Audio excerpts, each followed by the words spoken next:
Assalamualaikum warahmatullahi wabarakatuh.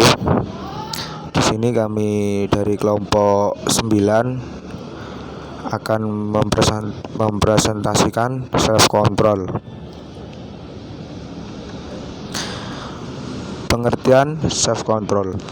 Dalam kamus lengkap psikologi oleh J.P. Chaplin, self control adalah kemampuan untuk membimbing tingkah laku sendiri, kemampuan untuk menekan atau merintangi impuls-impuls atau tingkah laku impulsif. Jenis-jenis self control ada 3. Yang pertama over control, yang kedua under control, yang ketiga appropriate control. Over control merupakan kontrol diri yang dilakukan oleh individu secara berlebihan, yang menyebabkan individu banyak menahan diri dalam bereaksi terhadap stimulus. Individu dengan over control cenderung kesulitan mengoreksikan dirinya dalam menghadapi segala situasi yang dihadapi. Yang kedua under control. Under control merupakan suatu kecenderungan individu untuk melepaskan impulsivitas dengan bebas tanpa perhitungan yang masak. Under control pada diri individu akan sangat rentan menyebabkan dirinya lepas kendali dalam berbagai hal dan menyebabkan kesulitan untuk mempertimbangkan pengambilan keputusan secara bijaksana. Yang ketiga ada appropriate control. Appropriate control merupakan kontrol individu dalam upaya mengendalikan impuls secara tepat. Appropriate control sangat dibutuhkan individu agar mampu berhubungan secara tepat dengan diri dan lingkungannya. Jenis kontrol diri ini akan memberikan manfaat bagi individu karena kemampuan mengendalikan impuls cenderung menghasilkan dampak negatif yang lebih kecil. Untuk selanjutnya aspek-aspek self control. Aspek-aspek self control ada 3. Yang pertama behavioral control, yang kedua cognitive control, dan yang ketiga decisional control. Behavioral control atau kontrol perilaku. Behavioral control merupakan kemampuan individu dalam mengendalikan diri pada suatu keadaan yang tidak menyenangkan. Kemampuan mengontrol perilaku ini dirinci menjadi 2 komponen, yakni kemampuan mengatur pelaksanaan regulated administration dan kemampuan memodifikasi perilaku stimulus modifiability.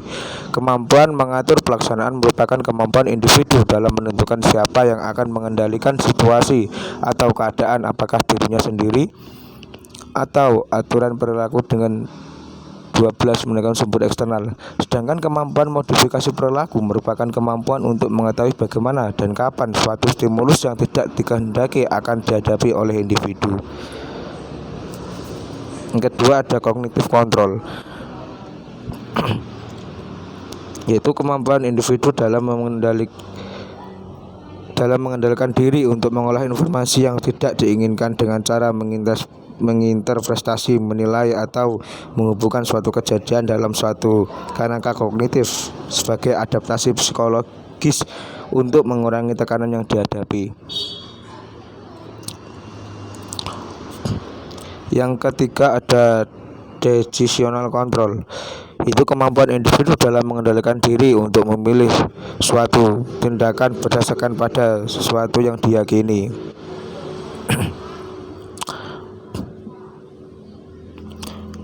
Kontrol diri akan sangat berfungsi dalam menentukan pilihan, baik dengan adanya suatu kesempatan maupun kebebasan pada diri individu untuk memilih berbagai kemungkinan tindakan. Untuk selanjutnya ada faktor-faktor yang mempengaruhi self control. Yang pertama ada faktor internal dan faktor eksternal. Faktor internal dari diri individu. Faktor internal yang ikut andil terhadap kontrol diri adalah usia dan kematangan. Semakin bertambah usia seorang, maka semakin baik kemampuan mengontrol diri seorang itu. Kematangan merupakan urutan perubahan yang dialami individu secara teratur yang ditentukan oleh faktor genetik. Pada dasarnya individu berkembang dengan cara yang terpola secara genetik kecuali jika gangguan atau hambatan oleh faktor lingkungan. Yang kedua, faktor eksternal, keluarga atau lingkungan individu. Faktor eksternal ini diantaranya adalah lingkungan keluarga. Lingkungan keluarga terutama orang tua menentukan bagaimana mengontrol diri seseorang.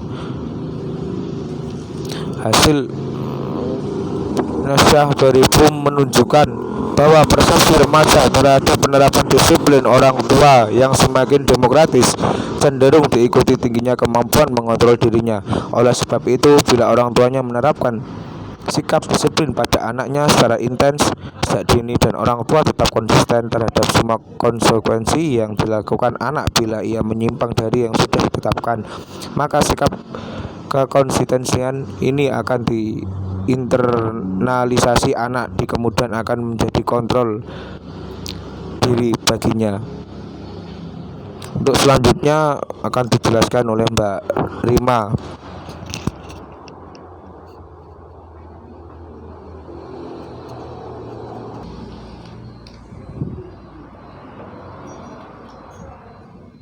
Yang selanjutnya yakni fungsi-fungsi kontrol diri.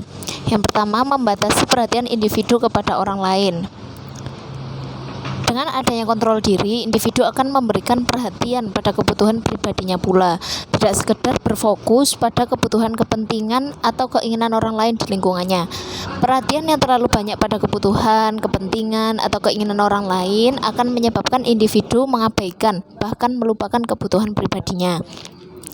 Yang kedua, membatasi keinginan individu untuk mengendalikan orang lain di lingkungannya. Dengan adanya kontrol diri, individu akan membatasi ruang bagi aspirasi dirinya dan memberikan ruang bagi aspirasi orang lain supaya terakomodasi secara bersama-sama. Yang selanjutnya, membatasi individu untuk bertingkah laku negatif. Individu yang memiliki kontrol diri akan terhindar dari berbagai tingkah laku negatif. Kontrol diri memiliki arti sebagai kemampuan individu untuk menahan dorongan atau keinginan untuk bertingkah laku yang negatif atau yang tidak sesuai dengan norma sosial. Yang selanjutnya, membantu individu untuk memenuhi kebutuhan hidup secara seimbang. Individu yang memiliki kontrol diri yang baik akan berusaha memenuhi kebutuhan hidupnya dalam takaran yang sesuai dengan kebutuhan yang ingin dipenuhinya. Dalam hal ini, kontrol diri membantu individu untuk menyeimbangkan pemenuhan kebutuhan hidup. Next, individu dengan karakteristik self-control, yaitu yang pertama, tetap bertahan mengerjakan tugas walaupun terdapat hambatan atau gangguan. Ini individu yang memiliki karakteristik self-control pasti seperti ini. Individu akan tekun terhadap tugas yang dikerjakannya walaupun ia merasa kesulitan karena adanya hambatan baik dari dalam maupun dari luar dirinya. Yang selanjutnya, dapat berperilaku sesuai dengan aturan dan norma yang berlaku di mana ia berada. Kecenderungan individu dalam menaati aturan dan norma yang berlaku mencerminkan kemampuannya dalam mengendalikan diri, meskipun sebenarnya individu ingin melanggar aturan dan norma tersebut. Yang ketiga, tidak menunjukkan perilaku yang dipengaruhi kemarahan atau dalam artian mampu mengendalikan emosi yang negatif.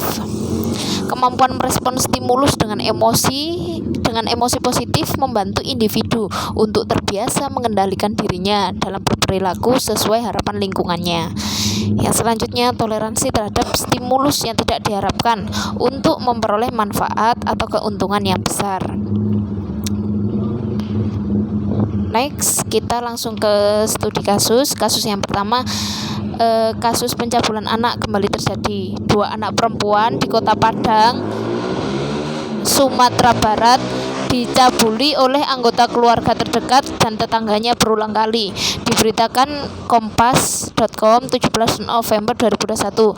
Pelaku pencabulan tersebut adalah kakek korban yang berinisial J, paman korban berinisial R, dan kakak kandung korban berinisial RA, G, dan A, serta tetangga korban yang berinisial U. Korbannya berusia 5 tahun dan 10 tahun. Dalam kasus ini 4 pelaku ditangkap, yakni kakek, paman, dan 2 orang kakak korban, yaitu RA dan G.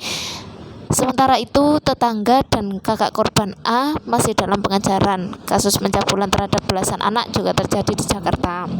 Ini kasus yang pertama.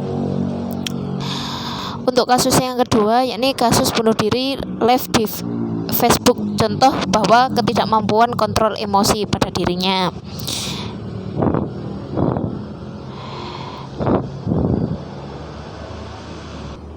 Yang selanjutnya, hal-hal yang dapat kita lakukan untuk usaha dalam membangun self control. Jadi yang pertama bisa dengan buatlah daftar kebiasaan atau perilaku yang ingin Anda kendalikan. Jadi kalau kita apalagi kita tipe orang yang suka menulis ya, jadi buatlah daftar kebiasaan atau perilaku. Kamu ingin mengendalikan apa saja atau sikap apa saja yang menurutmu itu memang perlu kamu kendalikan.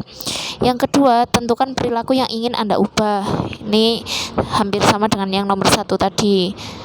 Tulis apa saja perilaku yang mungkin ingin sekali kamu rubah. Yang selanjutnya, lakukan studi tentang perilaku. Jadi kita pelajari atau kita mengupas teori-teori, kita mempelajari tentang perilaku. Dalam hal ini, dalam modifikasi perilaku ini kan juga banyak metode-metode untuk mengubah perilaku. Selanjutnya, kenali sifat Anda dengan jujur. Jadi yang bisa mengenali sifat kita sendiri itu ya diri kita sendiri ya. Kadang orang lain tuh masih tertipu. Kalau kita sendiri kan seharusnya kita bisa mengenali sifat yang ada pada diri kita sendiri. Selanjutnya, tentukan tujuan yang realistis. Jadi tujuan kalian tuh sebenarnya apa? Tujuan kedepannya itu bagaimana, apa saja itu perlu untuk membangun self control. Selanjutnya, catatlah progres yang sudah Anda capai. Jadi kan kita punya target nih biasanya, jadi kita tulis target kita apa saja, lalu catatlah progres yang sudah kita capai. Jadi nanti kita tahu mana saja yang belum tercapai, mana saja yang sudah tercapai, dan dapat merancang langkah selanjutnya untuk menyukseskan target kita. Selanjutnya, salurkan energi dengan berperilaku positif. Contohnya ya, kalau dalam gambar ini kita menyalurkan dengan berolahraga, karena berolahraga itu penting untuk kesehatan fisik juga kesehatan pikiran kita. Jadi jangan sepelekan olahraga ya teman-teman. Selanjutnya, berikan semangat kepada diri sendiri. Nah ini kalau kita punya orang penyemangat ya alhamdulillah, tapi kalau enggak ada ya enggak usah lah nunggu orang lain. Jadi kita berikan semangat kepada diri kita sendiri, enggak usah bergantung kepada orang lain. Selanjutnya, mintalah bantuan dari orang-orang yang suportif dalam hal yang sudah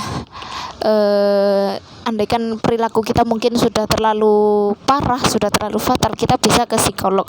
Kalau mungkin hanya sebatas masih ringan, bisalah kita konsul ke orang tua, bisa ke teman, bisa, atau mungkin ke orang yang kita percaya, ke guru BK juga bisa. Nah, tapi kalau sudah masuk ke hal yang lebih fatal, jadi kita harus ke psikolog, ke psikiater. Yang selanjutnya, yang terakhir, ketahui kapan Anda harus meminta bantuan. Jadi ya kita apa nggih, kita kira-kira lah sekiranya kita tuh kapan kita itu membutuhkan bantuan orang lain tuh kita harus tahu. Jadi kalau seumpama nggak mampu dan memang membutuhkan bantuan orang lain, kita ya memang harus minta bantuan, jangan ditanggung sendiri. Jadi itu tadi presentasi dari kelompok kami. Sekian. Wassalamualaikum warahmatullahi wabarakatuh.